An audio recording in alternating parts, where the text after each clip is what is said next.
Boys and girls, ladies and gentlemen, children of all ages, it's Jesse with the Common Nerd, bringing you pop culture and all things ready through a common sense lens. And man, oh man, the Disney Snow White live action remake. Talk about a disastrous dumpster fire, boys and girls. And for all of the studios out there, for all the trade magazines claiming, oh, it's just the ifs and the thous and yada, yada, yada. They were just a bunch of bigots. That's what this movie thought. Yada, yada. Okay, for one, that argument doesn't hold up. Why? Because Little Mermaid, with a very obvious race-swapped Little Mermaid out there, still cracked $500 million globally. Snow White, I don't think cracked $200 million globally out there, boys and girls. So needless to say, there was a lot of issues with that movie. The majority of it stemmed from the marketing with Rachel Zegler out there. She bashed the original movie, she talked about it scared, she talked about the Prince Charming was weird and kind of came off as a stalker, and just a whole lot of things that did not in any way, shape, or form ingratiate herself to all of the fans of the beloved originals classic Snow White out there. I mean, literally, the movie that saved the Walt Disney Company out there, she decided to go out there and crap all over it, and needless to say, fans weren't happy.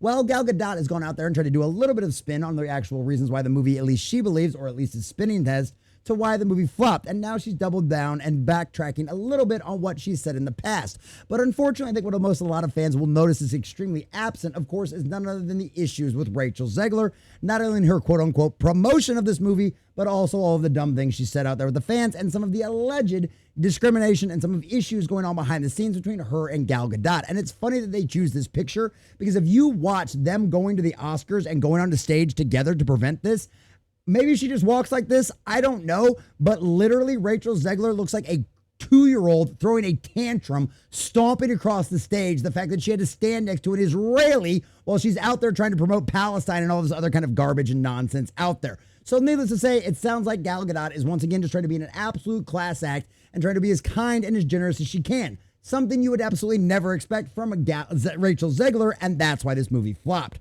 So we're going to share this article from thatparkplace.com, getting all the juicy details of exactly what Gal Gadot has said about this, and of course, go over some of the history real quick as well. But before we do, if you do enjoy our content, hit that like button, share with all your friends, and subscribe or follow if you have not already, boys and girls, because we are grinding, we are growing. We just crossed 2,100. We're sailing our way towards 22. I think we're sitting at like 2,150, and I could not do that without every single one of you. Also, leave us a comment in the section down below. Let me know what you think about all this. Does it surprise you at all that Gal Gadot is trying to be an absolute class act and not completely and totally throw all of the blame on Rachel Zegler exactly where it belongs? Or do you think, what do you think she actually ended up causing the real of this? Do you think she's being honest? Do you think this is her real opinion on this? Or do you think she's just trying to be kind and generous? Do you blame Rachel Zegler or the backlash from the kind of anti-Israel sentiment that was going around at the time that Gal Gadot is quoting here? Or do you think it's a combination of all? Let us know what you think about that in the comment section down below. And if you support the channel, please check the links in the description as well. All right, boys and girls, from thatparkplace.com and our dear sweet Marvin Montanaro. Gal Gadot blames anti-Israel backlash for Snow White failure, then walks it back. No blame for Rachel Zegler, which I think the majority of the audience, and including Disney, would all blame that on her. I mean, literally, there was a report of the director, the producer. His son came out and flat out said he had to fly to New York to tell Rachel Zegler to shut up. And she told him to stomp, and she told him basically to stomp mud. And you also notice the reason why Rachel Zegler has been doing nothing but acting roles on stage and not in any major movies or television shows. I wonder why. Disney's Snow White remake was supposed to be a surefire hit. Instead, it became one of the studio's most controversial misfires in years. The film was dogged by criticism before release, marred by political firestorms during promotion, and ultimately collapsed at the box office. Now, Gal Gadot, the actress behind the evil queen, has drawn renewed attention to Snow White after candidly suggesting that anti-Israel backlash was to blame for the movie's failure. And honestly, I love Gal Gadot. I thought she did a great job as Wonder Woman. I think the lady's a very class act, but I did hear a lot of complaints about her performance in the movie, as well as not being such a very believable evil queen. But I haven't seen this movie, just like the majority of the audience out there, and you know what? It's probably best for all of us. Days later, headlines erupted as she softened her position, admitting politics wasn't the sole factor. Appearing on Israeli TV program The A Talks, Gal Gadot said she had been confident in Snow White would be a huge success before the events of October 7th in Israel reshaped the cultural climate. There was a lot of pressure on celebrities to speak up against Israel, Gadot explained. Obviously, this is a reference to Zegler out there, at least in some small part, because obviously Zegler was all over her social media, and one of the issues was it. Obviously, Disney doesn't have a problem with their actors and actresses promoting their politics out there. Otherwise, Pedro Pascal would honestly not still have a job and certainly wouldn't be with Reed Richards for Fantastic Four. But the problem, what really got Rachel Zegler in trouble with Disney was the fact that she was putting it on what she was being paid to promote for the movie. And then she put underneath it like Free Palestine or something like that, right? Completely and totally not what you want at all. So Gal Gadot, she added, the critics viewed first and foremost her as an Israeli and not as an actress, describing the backlash she endured as personal and political. The implication was clear. The film hadn't failed on its creative merits alone. It had been dragged down by cultural battles far beyond the studio lot. Honestly, was that a factor? Yes. Was that a contributing factor? No. Why?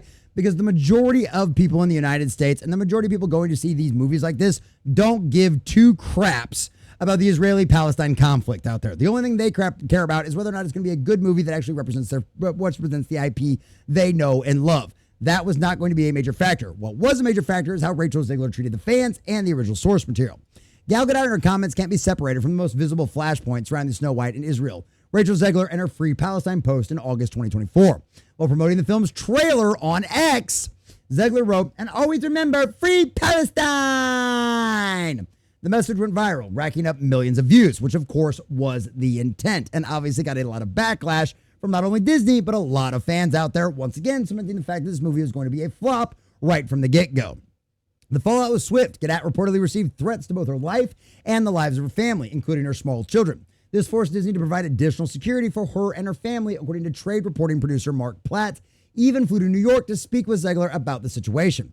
The post stayed up, and Disney reportedly brought in social media consultants to pre-approve Zegler's post ahead of release. Yeah, they literally gave her a babysitter and took away her social media privileges.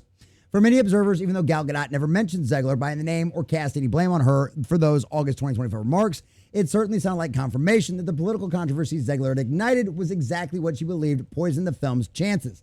And honestly, it certainly did not have a problem, but it wasn't necessarily had to do with the Israeli-Palestinian conflict just so much as Rachel Zegler was putting her politics over good storytelling and bashing the original source material.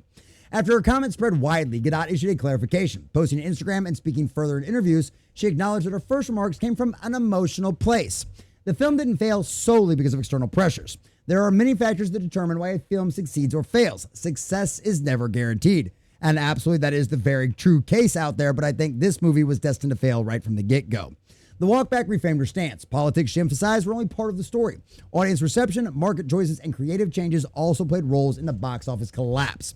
Gadot also attempted to push back on any widely circulated reports suggesting she and Zegler hated each other. Well, I guess don't believe your lying eyes and like the childish 2-year-old tantrum that Zegler was doing on the Oscars stage out there. In her comments, Gal Gadot described working with Zegler as a fun and said that they share a lot of laughter on the set. Her effort to downplay the speculation and hostility between the film's two leads. And honestly, that's just showing once again that Gal Gadot is an absolute class act, because it's not like she was out there promoting Israel on all of her little promotion for the movie out there. No. Rachel Zegler was doing that for her politics.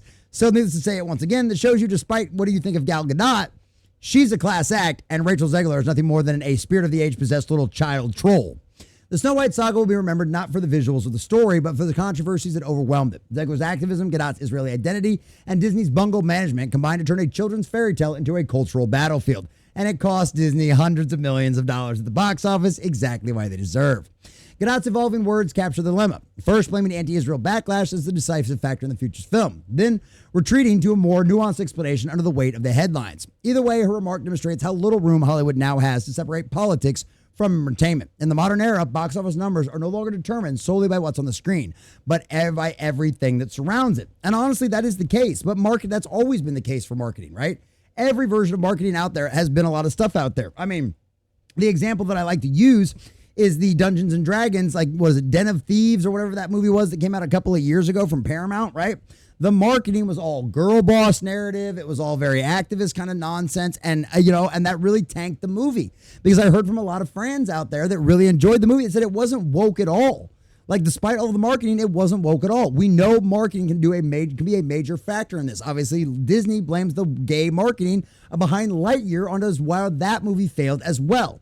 So it's not just not being able to separate politics from your movies out there, but it's telling your actresses to grow up and not bash the original source material, which they are now trying to represent, and not involve their politics in the promotion of your movies and your television shows out there. So yes, was there a little bit of the backlash from all of that kind of stuff? Yes. But at the end of the day, we know the real problem between Snow White and how it abysmally flopped at the box office. And that is Rachel Zegler, not only of her bashing the original source material, and not of the weird, creepy, stalking, weird, not only because of her politics, but at the end of the day, her original sin was bashing on the fans and the original source material. She disregarded her opinions and, of course, made jokes anticipating the kind of talking point garbage that the Hollywood Reporter and the rest of those trade magazines out there push. Oh, they just don't like you because they're ists. No, it has nothing to do with that. It has to do with the fact that you decided to bash the original source material that literally was the movie that saved the Walt Disney Corporation. All to put out an abomination to use to push your political agenda, and guess what? It flopped and failed. And Gal Gadot's own words out here, although despite a little backtracking, despite to moderate her stuff a little bit, is absolutely showing that she is a class act compared to Rachel Zegler, who honestly, at the end of the day, is just weird, and is exactly why Snow White flopped at the box office. A big shout out to all of our subscribers and members out there. Thanks for watching, and make sure you guys like and subscribe if you have not already.